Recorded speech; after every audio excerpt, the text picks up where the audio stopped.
you go to these town council meetings. How would you describe it? Are they working together, or are they just like armed camps without the rifles, just kind of I think some of it's other? almost predictable, you know, depending on what's on the agenda. But yeah, sometimes it's fairly predictable, you know, who's going to oppose what, you know, and what their argument might be. Yeah. When you go to the meetings, town council meetings, is it predetermined what the outcome's going to be before the meeting even gets gavelled to start? Somewhat.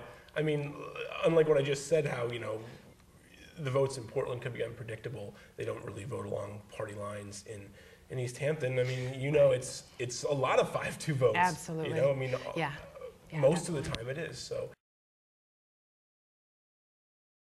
I think occasionally you'll see some, not crossovers? Bitter disagreement, but, you know, I mean, I think that the Republicans and the Democrats in East Hampton have a decent line of communication with each other, you know, but I think that, I can't speculate on what the reasons might be, but I think for the most part you'll see them at least talking about what their differences are, like you said, more harmoniously in Portland than other board of selectmen meetings I've been to.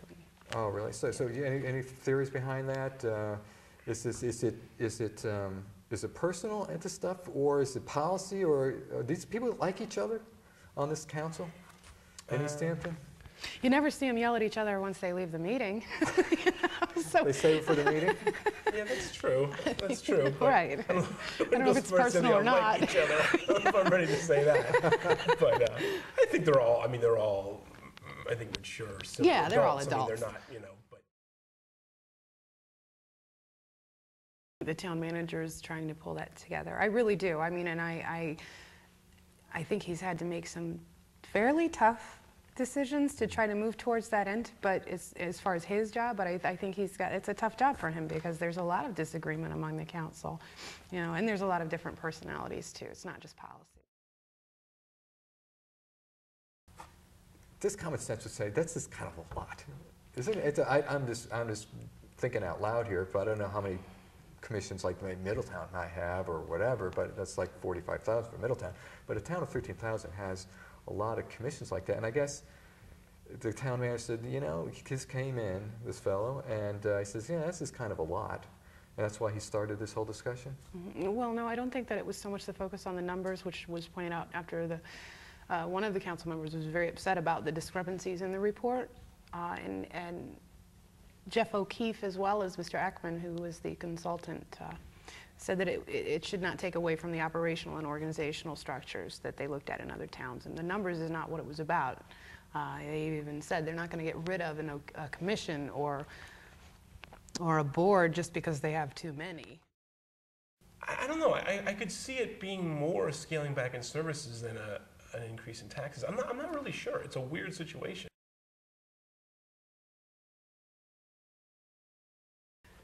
Specifically, the town manager in East Hampton has mentioned Obama dollars. You know, he actually said, "Oh yeah, Obama dollars." I don't think he said it. I don't think he said Obama dollars. That wasn't exactly the words that he said, but yeah, he was talking about Obama's stimulus package. So I mean, he was. Okay. Sorry, but yeah, he specifically mentioned his budget plans. So. People start walking away from No, I these think things? they really want it. Yeah, this project predates the stimulus package by, you know, a long time. So I think that hopefully they'll be realistic enough to, you know, if they have to realize, well, maybe this just isn't the time if this doesn't come through. It's going to be how good I think they can package it. How do you present something like that to the voters and have it pass a referendum? Also, they've said that if the economy declines worse, obviously they won't be able to do that. So I think they're being somewhat realistic about it in terms of that, at least, you know.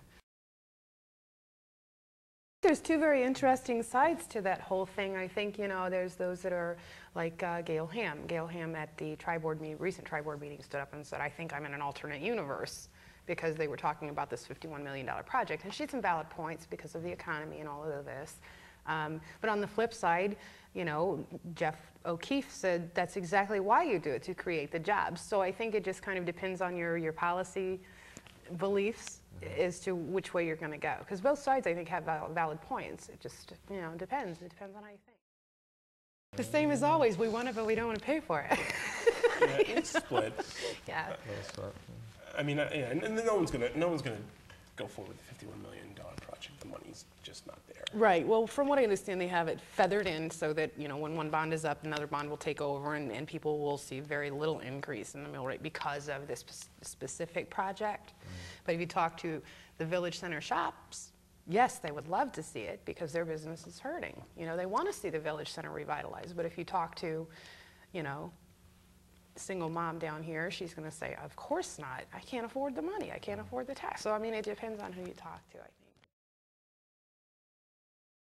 I think the thing is these things just take so long beginning to end that you can go, if you go forward with something like this now, you know, you might not be spending the dollars for a long time. I mean, the planning just seems to take forever with big projects like this. So, you know, when you talk about the water system and this huge facilities upgrade, you know, it sounds scary to taxpayers, understandably so, but it's not gonna happen this year, you know, in the center of or even next year for that matter, probably not. Yeah. Well, will it happen before the bridge gets fixed? It